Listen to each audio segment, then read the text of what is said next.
या देवी सर्वभूतेषु शक्तिरूपेण संस्थिता नमस्तस्यै नमस्तस्यै नमस्तस्यै नमो नमः। नमस्कार दोस्तों, स्वागत है आपका अपने चैनल हिंदू पर टीवी पर। दोस्तों, हिंदू धर्म में नवरात्रि का बहुत अधिक महत्व होता है। नवरात्रि के 9 दिनों में माँ के 9 रूपों की पूजा अर्चना की जाती है। माँ को प्रसन्न करने के लिए भक्त व्रत भी रखते हैं। धार्मिक मान्यताओं के अनुसार नवरात्रि के दौरान विधि विधान से माँ दुर्गा की पूजा करने से सभी मनोकामनाएं पूरी होती है।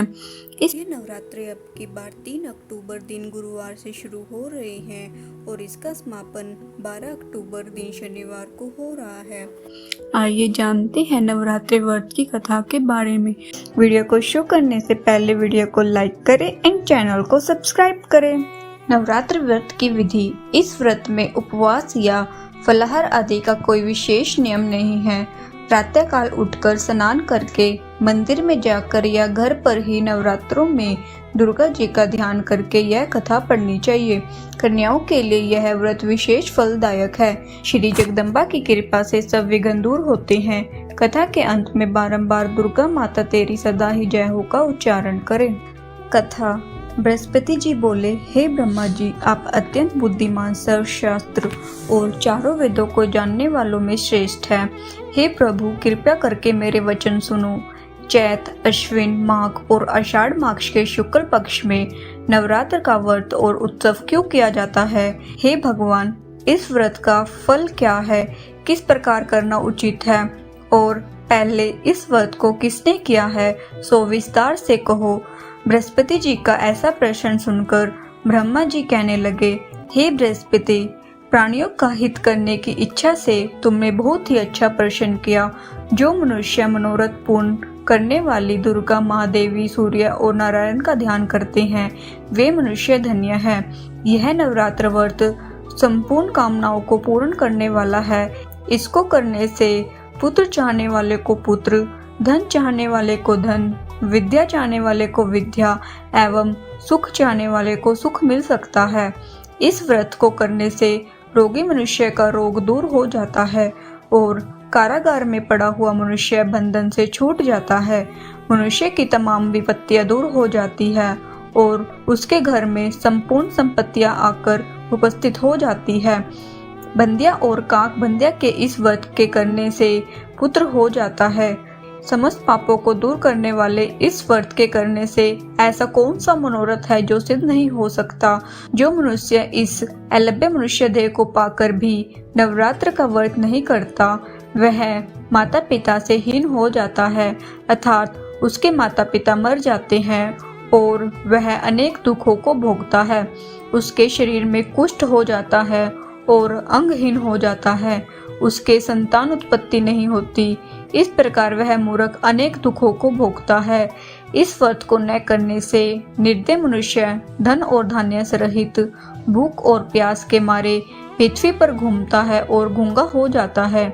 जो सुहागिन स्त्री भूल से इस व्रत को नहीं करती है, वह पति से हीन होकर नाना प्रकार के दुखों को भोगती है।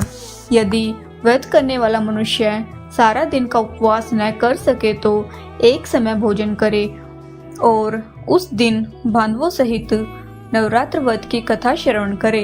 हे बृहस्पति, जिसने पहले इस महाव्रत को किया है, उसका पवित्र इतिहास मैं तुम्हें सुनाता हूँ। तुम सावधान होकर सुनो। इस प्रकार ब्रह्मा जी के वचन सुनकर बृहस्पति जी बोले, हे ब्राह्मण, मनुष्यों का कल्याण करने वाले इस व्रत के इतिहास को मेरे लिए कहो। मैं सावधान होकर सुन रहा हूँ। आपकी शरण आए हुए मुझ पर कृपा करो। ब्रह्मा जी बोले, पीठत नाम के मनोहर नगर में एक अनाथ नाम का ब्राह्मण रहता था। वह भगवती दुर्गा का भक्त था। उसके संपूर्ण सद्गुणों से युक्त मानो ब्रह्मा की सबसे पहली रचना हो, ऐसी यथार्थ नाम वाली सुमति नाम की एक अत्यंत सुंदर कन्या पैदा हुई। वह कन्या सुमति अपने घर के बालकपन में अपनी सहेलियों के साथ क्रीड़ा करती हुई इस प्रकार बढ़ने लगी जैसे शुक्ल पक्ष में चंद्रमा की कला बढ़ती हो। उसका पिता प्रतिदिन दुर्गा जी का होम और पूजा किया करता था। उस समय वह भी नियम से वहां उपस्थित होती थी। एक दिन वह सुमति अपनी सखियों के साथ खेलने लग गई और भगवती के पूजन में उपस्थित नहीं हुई। उसके पिता को पुत्री की ऐसी असावधानी देखकर क्रोध आया और पुत्री से कहने लगा, हे दुष्ट पुत्री, आज प्रभात में तुमने भगवती का पूजन नहीं किया, इस कारण मैं किसी कुष्ठी और दरिद्र मनुष्य के साथ तेरा विवाह करूंगा। इस प्रकार कुपित पिता के वचन सुनकर सुमति को बड़ा दुख हुआ और पिता से कहने लगी, हे पिताजी, मैं आपकी कन्या हूँ, मैं आपके सब तरह से अधीन हूँ, जैसी आपकी इच्छा हो वैसा ही करो। रोगी, कुष्ठी अथवा और किसी के साथ जैसी तुम्हारी इच्छा हो मेरा विवाह कर सकते हो। होगा वही जो मेरे भाग्य में लिखा है, मेरा तो इस पर पूर्ण विश्वास है। मनुष्य न जाने कितने मनोरथों का चिंतन करता है, पर होता वही है जो भाग्य में विधाता ने लिखा है। जो जैसा करता है उसको फल भी उसके कर्म के अनुसार ही मिलता है, क्योंकि कर्म करना मनुष्य के अधीन है और फल देव के अधीन है। जैसे अग्नि में पड़े हुए तृणादि उसको अधिक प्रदीप कर देते हैं, उसी तरह अपनी कन्या के ऐसे निर्भयता से कहे हुए वचन सुनकर उस ब्राह्मण को और अधिक क्रोध आया।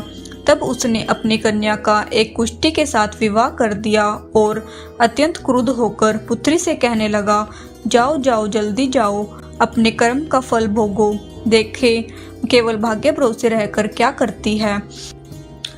इस प्रकार से कहे हुए पिता के कटु वचनों को सुनकर सुनती अपने मन में विचार करने लगी कि अहो, मेरा बड़ा दुर्भाग्य है जिससे मुझे ऐसा पति मिला। इस तरह अपने दुखों का विचार करती हुई वह सुनते अपने पति के साथ वन चली गई और भयानक वन में कुशायुक्त उस स्थान पर उन्होंने वह रात बड़े कष्ट से व्यतीत की। उस गरीब बालिका की ऐसी दशा देखकर भगवती पूर्व पुण्य के प्रभाव से प्रकट होकर सुमति से कहने लगी कि हे दीन ब्राह्मणी, मैं तुम पर प्रसन्न हूँ, तुम जो चाहो वरदान मांग सकती हो, तुम जो चाहो वरदान मांग सकती हो, मैं प्रसन्न होने पर मनवांछित फल देने वाली हूँ। ऐसा ब्राह्मणी का वचन सुनकर देवी कहने लगी कि मैं आदि शक्ति हूँ और मैं ही ब्रह्मा, विद्या और सरस्वती हूँ। मैं प्रसन्न होने पर प्राणियों का दुख दूर कर उनको सुख प्रदान करती हूँ। हे ब्राह्मणी, मैं तुझ पर तेरे पूर्व जन्म के प्रभाव से प्रसन्न हूँ। तुम्हारे पूर्व जन्म का वृत्तांत तुम्हें सुनाती हूँ, सुनो। तू पूर्व जन्म में निषाद की स्त्री थी और अति पतिव्रता थी। एक दिन तेरे पति निषाद ने चोरी की।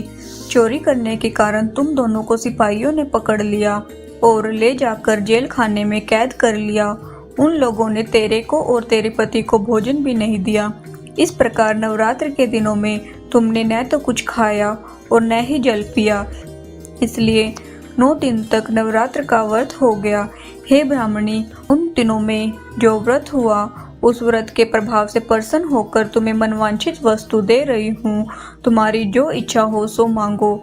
इस प्रकार दुर्गा के कहे हुए वचन सुनकर ब्राह्मणी बोली, तो हे दुर्गे, मैं आपको प्रणाम करती हूँ, कृपा करके मेरे पति के कोढ़ को दूर करो। देवी कहने लगी कि उन दिनों में से जो तुमने व्रत किए थे, उन व्रतों में से एक दिन के व्रत का पुण्य अपने पति का कोढ़ दूर होने के लिए अर्पण करो। मेरे प्रभाव से तेरा पति कोढ़ से रहित और सोने के समान शरीर वाला हो जाएगा। ब्रह्मा जी बोले। इस प्रकार देवी का वचन सुनकर वह ब्राह्मणी बहुत प्रसन्न हुई और पति को निरोग करने की इच्छा से ठीक है ऐसा बोली। तब तक उसके पति का शरीर भगवती दुर्गा की कृपा से कुष्ठहीन होकर अति कांति युक्त हो गया, जिसकी कांति के सामने चंद्रमा की कांति भी क्षीण हो जाती है। वह ब्राह्मणी पति की मनोहर देह को देखकर देवी को अति पराक्रमी समझकर स्तुति करने लगी कि हे दुर्गे, आप दुर्गत को दूर करने वाली, तीनों जगत का संताप हरने वाली, समस्त दुखों को दूर करने वाली, रोगी मनुष्य को निरोग करने वाली, प्रसन्न होने पर मनवांछित वस्तु को देने वाली और दुष्ट मनुष्य का नाश करने वाली हो। तुम ही सारी जगत की माता हो। हे अम्बे, मुझ अपराध रहित अबला को मेरे पिता ने कुष्ठा के साथ विवाह कर मुझे घर से निकाल दिया। मैं उसकी निकाली हुई पृथ्वी पर घूमने लगी। आपने ही मेरा इस आपत्ति रूपी समुद्र से उद्धार किया है। हे देवी, मैं आपको प्रणाम करती हूँ। मुझ दीन की रक्षा करो। ब्रह्मा जी बोले, हे बृहस्पति। इसी प्रकार उस सुमति ने मन से देवी की बहुत स्तुति की। उससे की हुई स्तुति सुनकर देवी को बहुत संतोष हुआ और ब्राह्मणी से कहने लगी कि हे ब्राह्मणी, तुम्हारे उदाल्य नाम का एक अति बुद्धिमान, धनवान, कीर्तिवान और जितेंद्रिय पुत्र शीघ्र ही होगा। ऐसा कहकर वह देवी उस ब्राह्मणी से फिर कहने लगी कि हे ब्राह्मणी, और जो तेरी इच्छा हो वही मनवांछित वस्तु मांग सकती हो। ऐसा भगवती दुर्गा का वचन सुनकर सुमति बोली कि हे भगवती दुर्गे, अगर आप मुझ पर प्रसन्न है तो कृपा करके मुझे नवरात्र विधि बताइए।